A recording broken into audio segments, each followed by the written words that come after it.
오늘 새벽에 주님께서 여러분에게 은혜 주시기를 원합니다. 오늘 147장 거기 너 있었는가 이 찬송가를 불렀는데 이 찬송가를 부른 이유에 대해서 말씀을 드리겠습니다. 여러분은 인생 최고의 예배가 있었습니까? 그때가 언제였습니까? 그때가 생생하게 기억이 나십니까? 과거를 돌아보면서 한번 떠올려 봤으면 좋겠습니다. 저는 아직도 기억에 남는 예배가 신학교에 다닐 때 드렸던 채플이 있었습니다. 그때가 고난주간 예배였는데 그때 예배가 특이하게도 설교가 없이 요한복음 18장 19장 그러니까 예수님께서 순환받으시는 장면을 가지고 극을 만들었습니다. 그런데 연극이 대본이 있는 것이 아니라 그냥 성경에 있는 말씀 그대로를 그냥 읽으면서 나누어서 4명의 이제 학생들이 나누어 읽으면서 그 말씀을 들었던 기억이 납니다. 그때 그 이야기를 들으면서 제가 느꼈던 건 초대교회 성도들은 이렇게 예배를 드렸겠구나. 다시 예수님께서 그 죽으시던 그 십자가 밑에 그리고 부활하시던 그 빈 무덤 앞에 내가 서 있는 것 같은 그런 느낌을 제가 받았습니다. 말씀 그대로 읽으면서 드렸던 예배인데 그토록 감동적이고 은혜로웠던 예배는 제 인생의 그때가 최고였던 것 같습니다. 그리고 그 18장 19장 낭독이 끝나고 불렀던 찬양이 바로 이 147장의 찬양입니다. 거기 너 있었는가 그때 저도 내 마음 참 떨렸다. 그 일로 나도 참 떨리는구나. 그 떨림이 그 하루 종일 가라앉지 않아서 참 그 하루가 그렇게 하루 종일 떨리면서 있었던 그런 느낌은 제가 그때 처음 받았던 것 같습니다. 그런 걸로 인해서 떨렸던 적이 별로 없었던 것 같은데 그때 그 주셨던 그 은혜가 참으로 컸었습니다. 왜 떨린다라는 이 말을 하느냐 하면은 14절에 우리가 오늘 읽은 말씀을 보시면은 항상 경외하는 자는 복되거니와 마음을 완악하게 하는 자는 재앙에 빠질 것이다. 여기서 항상 경외하는 자라는 것이 원래 표현이 이제 떠는 자라는 뜻이라고 합니다. 그러니까 항상 덜덜덜덜 떨고 있는 사람은 복되다라는 말은 금강석처럼 강해질 것이다. 강하다라는 뜻이 있다고 합니다. 그러니까 강해진다도 아니고 강하다. 그리고 마음을 완악하게 하는 자, 강한 자는 재앙에 빠지게 될 것이다. 그러니까 이 떨고 있는 자, 덜덜 떨고 있는 자는 다시 생각을 해서 하나님 앞에 덜덜덜 떨고 있는 사람은 단단하여질 것이다. 이런 뜻이라고 합니다. 하지만 스스로 강하게 하는 사람, 다른 이들 앞에서 강한 척 하는 사람은 재앙에 빠지게 될 것이다. 우리가 이 말씀을 1절과 또 연관시켜서 생각해 볼 수가 있겠습니다. 악인은 쫓아오는 자가 없어도 도망간다. 의인은 사자처럼 담대하다. 이 두 말씀이 서로 함께 읽었을 때 어떤 의미가 되는지 우리가 이 시간 가만히 생각해 봤으면 좋겠습니다. 분명히 하나님 앞에 떨고 있는 사람은 겁쟁이 같고 아무것도 할 수 없는 능력 없는 사람처럼 느껴지지만 그는 결코 사람들 앞에서 떨지 않고 강하여질 것이며 복을 받게 될 것이다.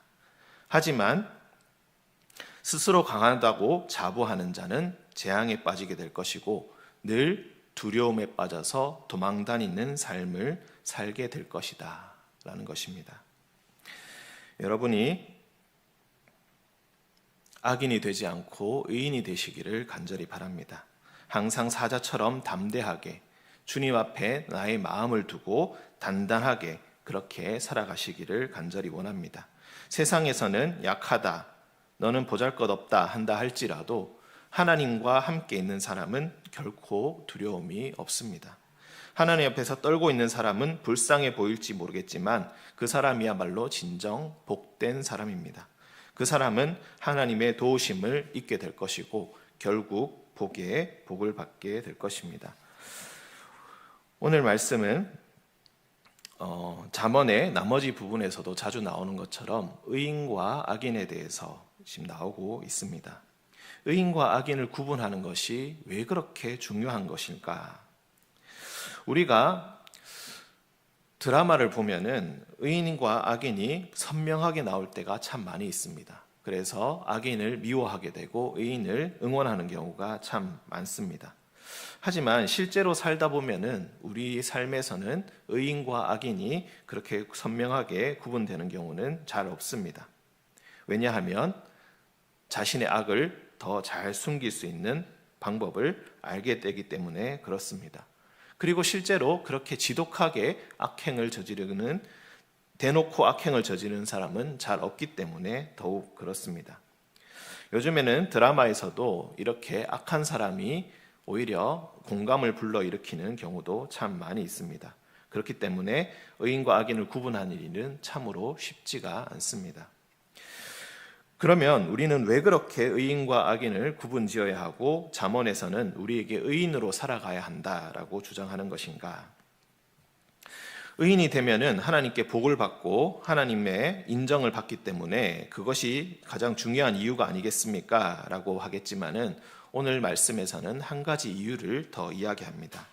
그저 나 개인의 문제가 아니라 의인과 악인이 되는 것은 이 사회에도 영향을 끼치기 때문에 그렇습니다. 우리가 2절을 보시면은 나라에 죄가 많으면 주관자가 많아진다. 여기서 죄라는 것은 나라가 사람처럼 죄를 저지른다는 것이 아니라 나라에 반란이 많이 일어난다라는 뜻입니다. 그러니까 반란을 일으키는 사람이 많이 생기면은 너도 나도 내가 이 나라의 주인이라고 떠드는 사람이 생기게 되고 나라는 큰 혼란에 휩싸이게 되고 나라가 망하게 되는 그런 길로 가게 된다. 그렇지만 명철과 지식이 있는 사람, 그 사람 한 사람이 나타나서 그것을 평정하고 나라를 또 올바르게 만들어서 장구하게 만들 수 있다라는 것입니다. 가난한 자를 학대하는 가난한 자, 참으로 아이러니한 표현입니다. 가난한 사람이 가난한 사람을 괴롭히면은 정말로 더 지독하게 괴롭힐 수 있다. 곡식을 하나도 남기지 아니하는 폭우와 같을 수 있다. 율법을 버린 자는 악인을 칭찬하고 율법을 지키는 자는 악인을 대적한다. 악인은 정의를 깨닫지 못하지만 여호와를 찾는 자는 모든 것을 깨닫는다. 한 사람이 중요합니다. 의인 한 사람이 중요합니다. 예레미야 때 하나님께서는 예레미야에게 말씀하신 바가 있습니다. 예루살렘 거리를 돌아다니면서 의인 한 사람만 찾아라. 딱 한 사람만 내가 찾는다면은 내가 예루살렘을 멸망시키지 않겠다. 하지만 그 의인 한 사람을 예레미야는 도저히 찾을 수 없었습니다. 소돔과 고모라를 멸망시킬 때에도 내가 10명만 있으면은 망하게 하지 않겠다라고 하셨던 주님께서 예루살렘을 향하여서는 한 사람이라도 찾아보라고 그렇게 말씀하셨습니다. 의인 한 사람이 없어서 예루살렘은 멸망했습니다. 하나님께서 처참하게 무너뜨리셨습니다. 그리고 새롭게 시작하게 하셨습니다. 의인 한 사람 있는 것이 참으로 중요하다라는 것입니다. 의인 한 사람이 나타나서 나라를 살리고 사회를 살리고 장구하게 만들 수가 있습니다. 한 사람이 나타나서 이 사회를 더욱더 풍요롭게 만들 수 있고 하나님의 나라, 하나님의 사회로 만들 수가 있습니다. 교회 학교에서 한 사람의 영혼을 하나님의 사람으로 키우는 것이 아무 일도 아닌 것처럼 보일 수 있습니다. 하지만 우리가 키운 그 한 사람이 이 나라를 살릴 수도 있습니다. 올바른 가치관과 하나님의 정의를 이루고자 하는 집념과 의지, 그리고 악과 맞서 싸울 수 있는 용기와 지혜를 가진 단 한 사람, 그 사람이 도저히 답이 없을 것 같은 나라 하나를 살릴 수도 있습니다. 그러니 한 사람 한 사람이 중요하고 여러분 한 사람이 참으로 중요합니다.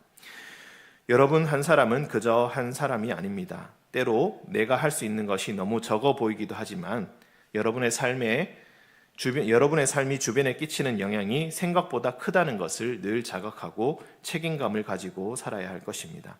늘 하나님 앞에서 떨리는 마음으로 결정을 하고 말을 하고 생각을 하고 전달하고 살아야 합니다. 그걸 어떻게 할 수가 있겠습니까? 우리 능력으로 어떻게 그걸 해낼 수가 있겠습니까? 5절에서 악인은 정의를 깨닫지 못하지만 여호와를 찾는 자는 모든 것을 깨달을 것이라고 그렇게 말씀하셨습니다. 진실로 여호와 하나님을 찾고 구하는 자에게 답이 주어지게 될 것입니다. 하나님께서 원하시는 바를 깨닫고 행할 수가 있을 것입니다. 내 마음에 품고 있는 생각이 어떤 것이 나의 욕심인지 무엇이 하나님의 뜻인지 분명히 구분할 수가 있을 것입니다. 악인은 부자가 되기 위해서 가난한 자에게 빼앗아가는 것에 있어서 전혀 죄책감을 느끼지 않는 사람입니다. 그런 자들에게는 이런 것들이 너무나 당연한 것입니다. 강한 자가 모든 것을 다 가진다는 생각, 그것으로 오직 강함을 얻기 위해서 애를 씁니다.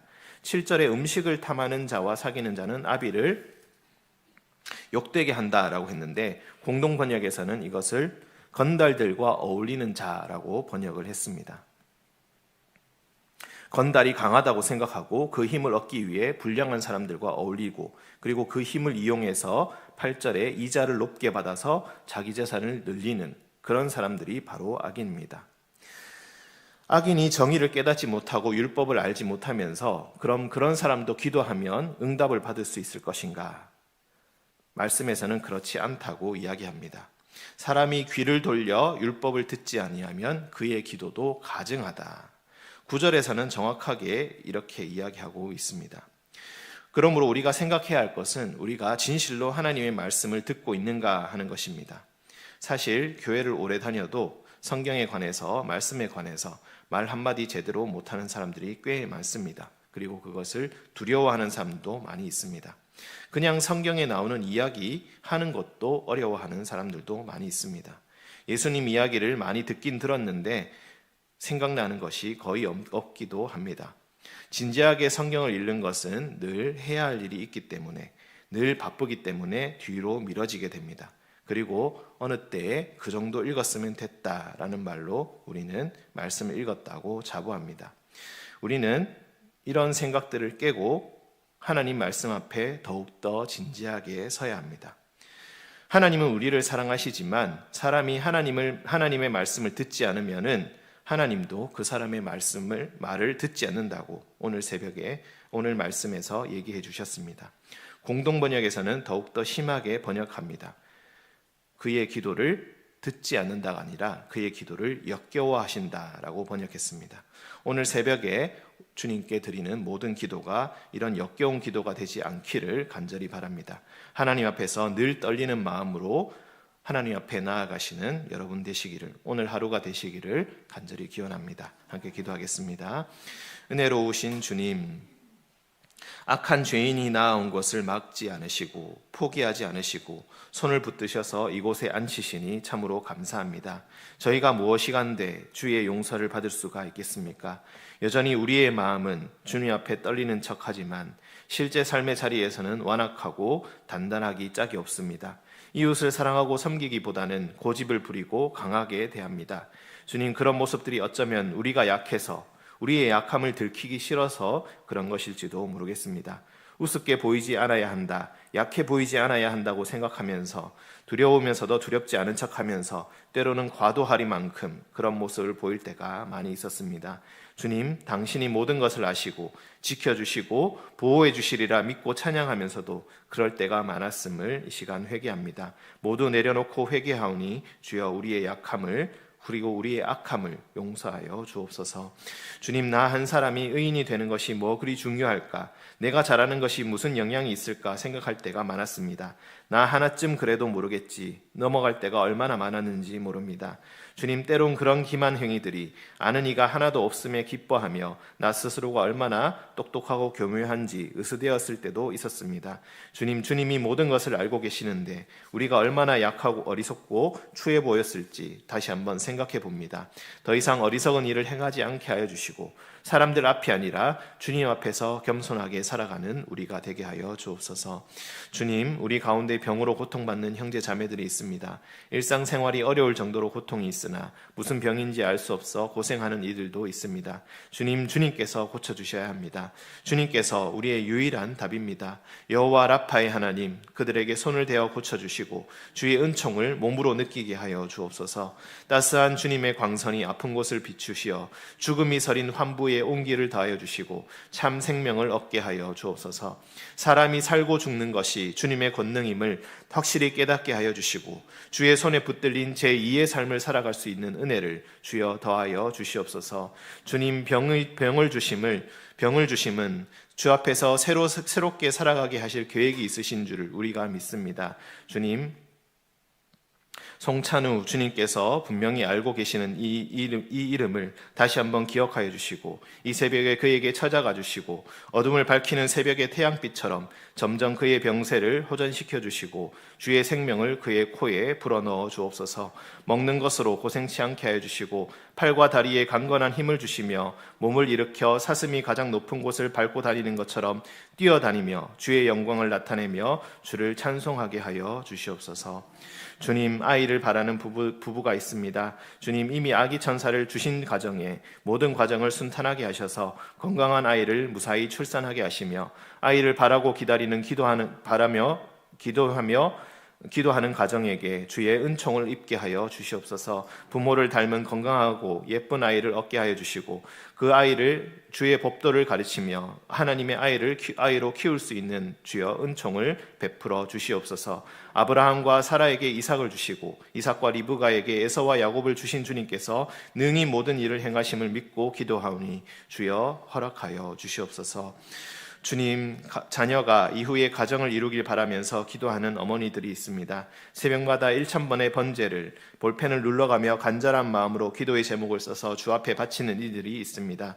주님 앞에 새벽마다 부르짖는 이들이 있습니다. 주여, 어머니들의 간절한 기도의 제목을 들어주시옵소서. 현숙한 여인과 같이 부지런히 새벽 제단을 지키며 기도의 불꽃을 태우는 어머니 한 명 한 명 그 이름을 기억하여 주시고 좋은 믿음의 사람을 만나 그 자녀가 짝을 이룰 수 있도록 짝을 짓게 하여 주시며 예쁜 아이를 얻어 그 아이를 품에 안고 행복하고 감사한 한박 웃음을 지을 수 있도록 주여 은총을 베풀어 주시옵소서. 나의 죽음과 나의 질병보다 자녀의 미래가 더 걱정인 어머니들의 애타는 마음을 주여 외면하지 마시옵고 그 기도를 들어 응답하여 주시옵소서. 주님, 날씨가 추워지고 있습니다. 오랜 세월 이 교회를 지켜오신 고령의 어르신들, 서서 예배하는 것조차 쉽지 않은 어르신들의 건강을 주님께서 추위로부터 지켜주시고 추위를 이겨낼 때에 몸 안에 나쁜 것들 모두 다 물러가게 하시며 따뜻한 봄 햇살을 다시 한번 느끼며 감사 찬송하게 하여 주시옵소서. 인생의 한 걸음 한 걸음이 주의 뜻에 달려있음을 온 교회가 배우게 하여 주시고 새로운 활력과 의지를 갖게 하여 주시옵소서. 주여, 오늘도 주님 곁에 서 있기를 원합니다.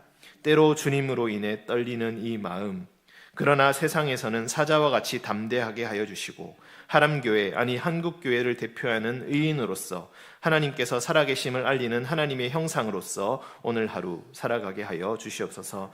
떨리는 손을 붙들어 강하게 하여 주시는 우리 주 예수 그리스도의 이름으로 간절히 기도합니다. 아멘.